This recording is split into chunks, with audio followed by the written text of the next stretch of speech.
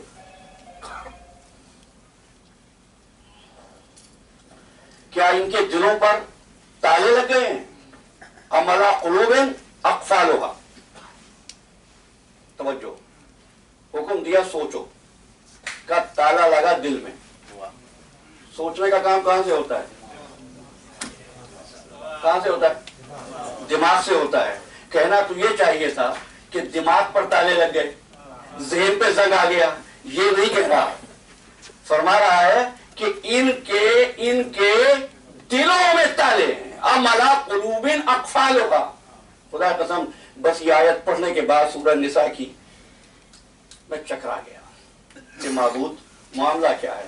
اس وقت تک سمجھ میں نہیں آیا جب تک کہ میں نے حضرت عبداللہ ابن عباس کا یہ قول نہیں پڑھا.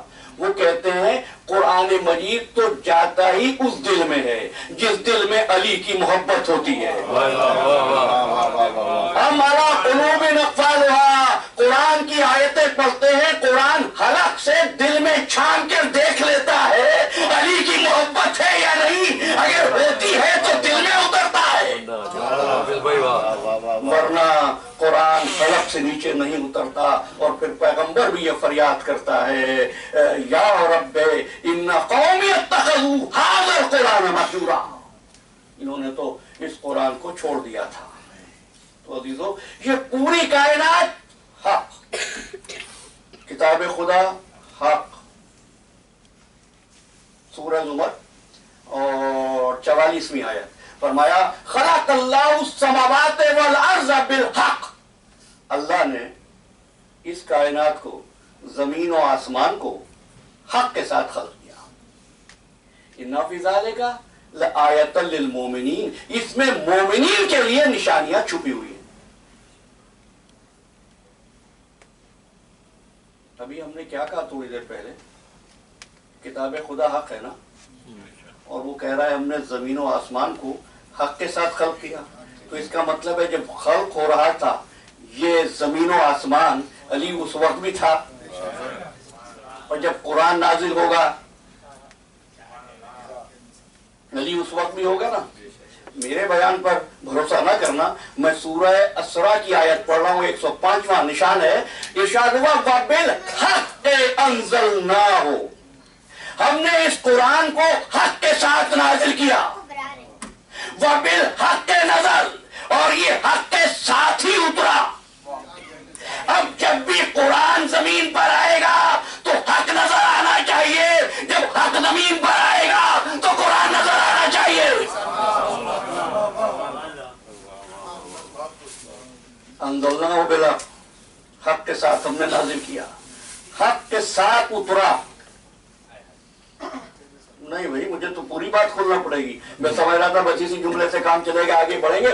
دیکھ لیجئے، کہا یہ کہ جب بھی قرآن آئے گا حق آئے گا، حق آئے گا قرآن آئے گا. خدا قسم بات لوگوں کو بھی معلوم ہی نہیں ہے میت کا مطلب کیا ہوتا ہے. جب فرمایا کہ یہ اس کے ساتھ، یہ اس کے ساتھ. بھائی کعبے میں علی پیدا ہوئے تھے نا، ضروری تھا کہ علی آ رہا تھا تو حق بھی آتا. بالکل. تو چونکہ حق آ رہا تھا، کتاب خدا حق ہے، لہذا اللہ کا حق کلام بھی اسی وقت آئے گا جب حق مطلق علی ابن ابی طالب آئے گا.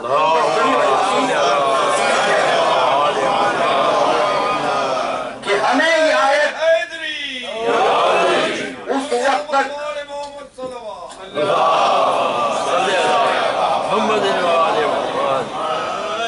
ہمیں یہ آیت اس وقت تک سمجھ میں نہیں آئی جب تک کہ ہم نے 13ویں رجب کو کعبے میں نہیں دیکھ لیا کہ آغوش رسالت میں دست رسالت کی رحل پر مصحف ناطق بن کر علی ابن ابی طالب تلاوت کتب الہی کر رہا تھا. اب میں نے ایک لفظ استعمال کیا، کتاب نہیں، کتب الہی. دیکھیں آپ بڑی زیادتی کر دیتے ہیں. کیا جو فضیلت رسول کو بھی نہیں ملی وہ فضیلت علی کو نہیں. بات یہ نہیں ہے. ایک بات عرض کر دوں آپ سے, ہم تو اس کو بھی کافر کہتے ہیں جو ایک لمحے کے لیے علی کو نبی سمجھے. ہجرت کی رات میں کفار تو یہی سمجھ رہے تھے نا کہ بستر پہ نبی لیٹے ہیں. ابھی تو کفار سے پوچھو علی کے سونے میں وہ کون سی ادا تھی کہ ان کو علی کا سونا نبی کا سونا لگا. نہیں بھائی, میرے مولا خود فرماتے ہیں کہ میں محمد کے ادنا عباد میں سے ایک عبد ہوں. ہم تو علی کے فضائل بیان کر کے صرف یہ بتانا چاہتے ہیں جس کا وسیع ایسا ہو اس کی شان کیا ہوگی. ہم نے کل عرض کیا تھا نا, اثر وہی ہوتا ہے جب صفات مل رہی ہوں. اگر سرکار ختمی مرتبہ تشریف لا کر قرآن پڑھتے تو تصدیق کرنے والا کون ہوتا؟ علی ابن ابی طالب نے قرآن مجید کی تلاوت کی کہ تصدیق کرنے والا محمد موجود تھا. اور پھر فرمایا سرکار ختمی مرتبہ نے کہ علی ابن ابی طالب نے توریت کی تلاوت کی, موسیٰ ہوتے تو کہتے مجھ سے بہتر تلاوت کی ہے. آپ نے تلاوت انجیل کی عیسیٰ ہوتے تو کہتے مجھ سے بہتر تلاوت کی ہے. زبور کی تلاوت کی داؤد ہوتے تو کہتے مجھ سے بہتر تلاوت کی ہے. قرآن کی تلاوت کی کہ اگر اللہ کتاب کو قوت گویائی دے دیتا تو کتاب پکار اٹھتی, علی نے ہماری تنظیم کے مطابق تلاوت کی ہے. بے شک بے شک. کیوں؟ صفات ملے ہوئے تھے. بس عزیزان محترم, جہاں جہاں جو وعدہ کیا ہے سب یاد ہے, اور ایک ایک جملے کی وضاحت کروں گا. ظاہر ہے کہ آج کے بعد ہمارے پاس فقط 2 گھنٹے ہوں گے, اور اب پھیلانے کے بجائے میں یہ چاہوں گا کہ ان امور کی وضاحت ہو جائے جن کو میں تشنا چھوڑتا چلا گیا ہوں. میں نے کل یہ عرض کیا تھا کہ جہاں صفات مشترک ہوں, ٹھیک ہے نا, یہی وجہ ہے کہ بعض لوگ ایک آیت پڑھتے ہیں ان کی زندگی بدل جاتی ہے, اور بعض پورا قرآن یاد کر لیتے ہیں لیکن کوئی تبدیلی نہیں ہوتی. یہی وجہ ہے سرکار ختمی مرتبہ اصحاب کے ساتھ رہے.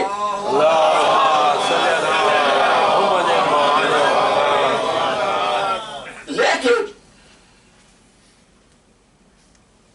حضور نے مختلف مقامات پر ایک مقام سے دوسرے مقام پر جاتے ہوئے کبھی کسی کی پشت پر بھی سواری کی ہوگی.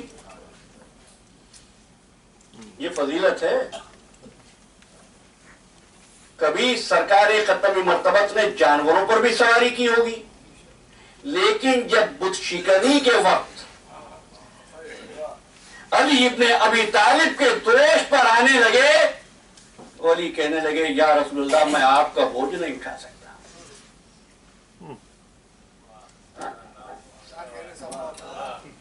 کون افضل ہوا؟ جس نے اٹھا لیا, جو نہیں اٹھا سکا. عرض کروں آپ سے, آپ اپنے ہاتھ کو سورج کے سامنے رکھ دیجئے, رکھ سکیں گے. سینہ کھول دیجئے, رکھ سکیں گے. پیر بڑھا دیجئے, رکھ سکیں گے. ذرا آفتاب کے سامنے آنکھیں تو کھول کے دکھائیے. آفتاب کی روشنی کا ہاتھوں پہ اثر نہیں ہوا, پیروں پہ اثر نہیں ہوا, سینے پہ اثر نہیں ہوا, آنکھوں پہ ایسا اثر ہے کہ آنکھیں نہیں کھلتی. کیوں؟ سورج میں بھی نور ہے, آنکھوں میں بھی نور ہے.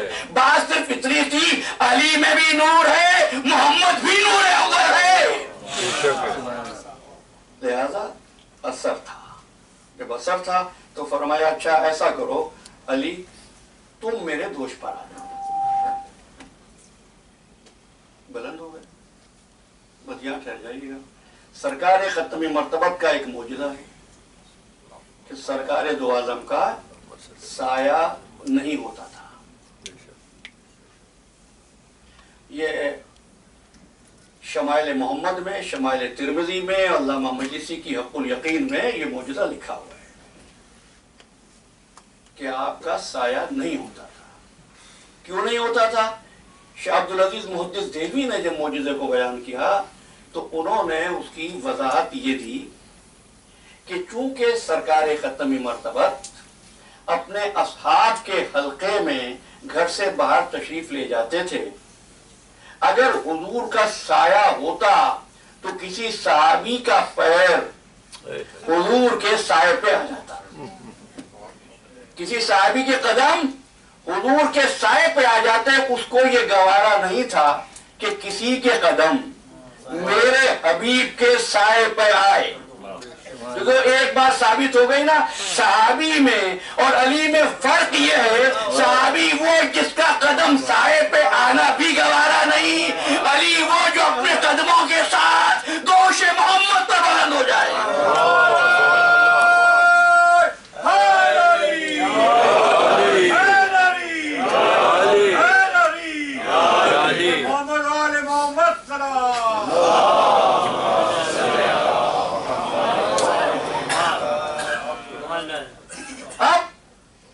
عبدالعزیز محدث دہلوی لکھتے ہیں جب بلند کیا تو رسول اللہ فرمانے لگے یا علی خوشا حال تو کہ کار حق بھی کنی و خوشا حال من کے بار حق بھی کشم۔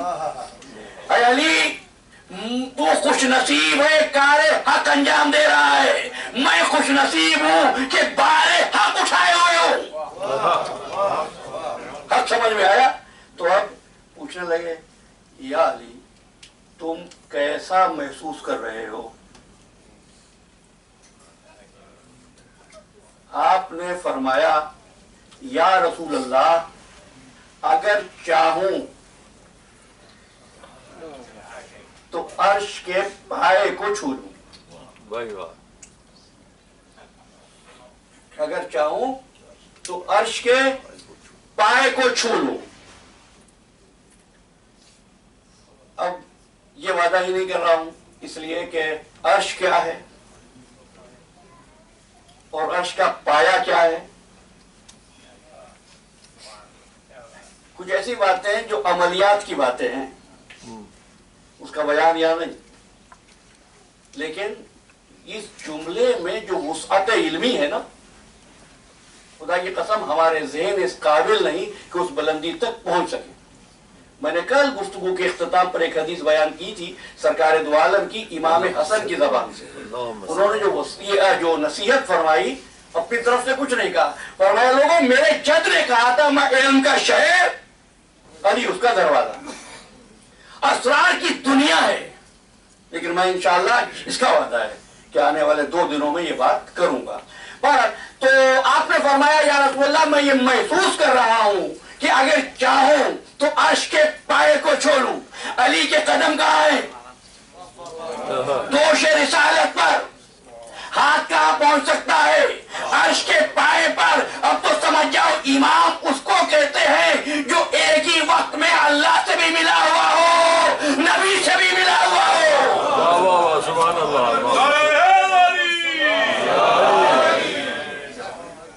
اب ہے دونوں نور کے پرتو۔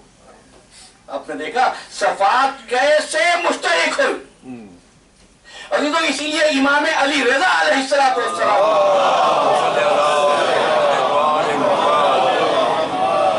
مامون کا دربار تھا، مامون کہنے لگا آپ کو اس امر پر فخر ہے کہ آپ کے جد سرکار دو عالم کے داماد تھے؟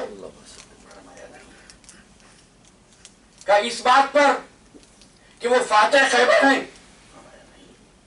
اس بات پر کہ وہ آیے نجوہ کے اکیلے اس فضیلت کے شریک ہیں؟ فرمایا نہیں، اکیلے آیے نجوہ۔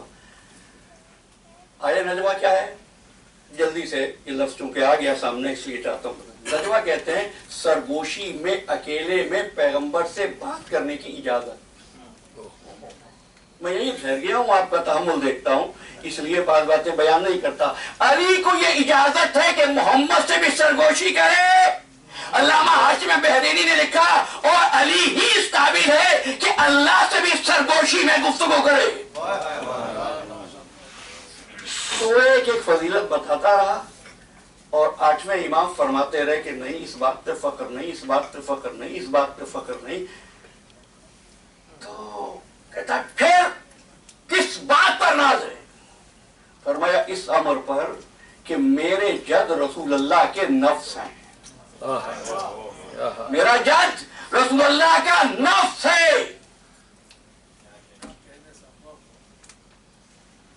نفس رسول، یہ نفس کیا کام کرتا ہے؟ آپ کے سارے کام آپ کا نفس کرتا ہے. سوچتے ہیں تو نفس، بولتے ہیں تو نفس، خوش ہوتے ہیں تو نفس، مضطرب ہوتے ہیں تو نفس، غمگین ہوتے ہیں تو نفس. ایک بات کہہ دیتا ہوں، زندہ ہوتے تو نفس. وَنَفْسٍ وَمَا سَوَّاهَا فَأَلْهَمَهَا فُجُورَهَا وَتَقْوَاهَا. اور اگر مر جائے تو یہ نفس کلو نفس ذائقۃ الموت. اب سرکار فرما رہے ہیں کہ علی رسول کے نفس ہے. اس کا مطلب ہے علی سوچیں گے تو رسول سوچیں گے، علی چاہیں گے تو رسول چاہیں گے، علی زندہ ہوں گے تو رسالت زندہ رہے گی. اور جس سے رسالت زندہ رہے وہ تلواروں سے خوفزدہ ہوتے ہیں، وہ زہر سے ڈرتے ہیں، وہ لشکروں کی کثرت سے گھبراتے ہیں.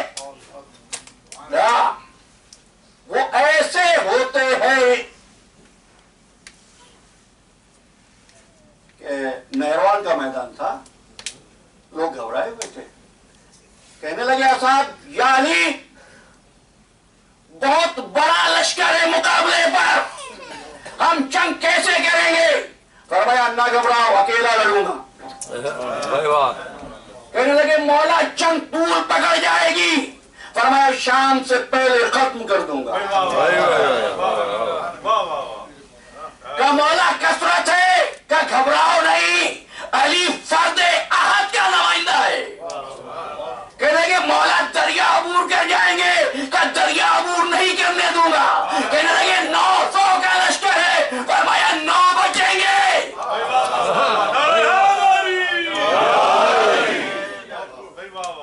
900 کا لشکر ہے، فقط 9 بچیں گے. تو ہے کوئی ایسا شجاع جو جنگ سے پہلے جنگ کا نتیجہ دے دے؟ اور ایک ایسا آسا کل شہید عددا.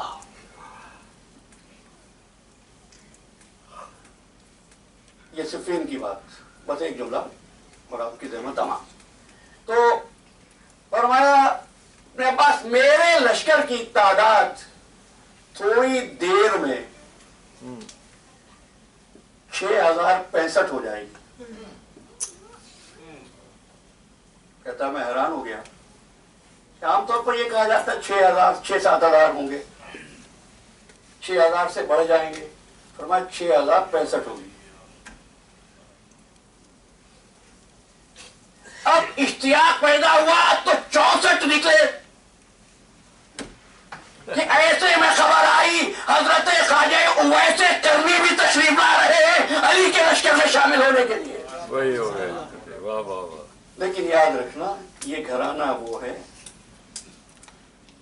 اپنے لشکر میں ہر کچھ شامل بھی نہیں کرتا.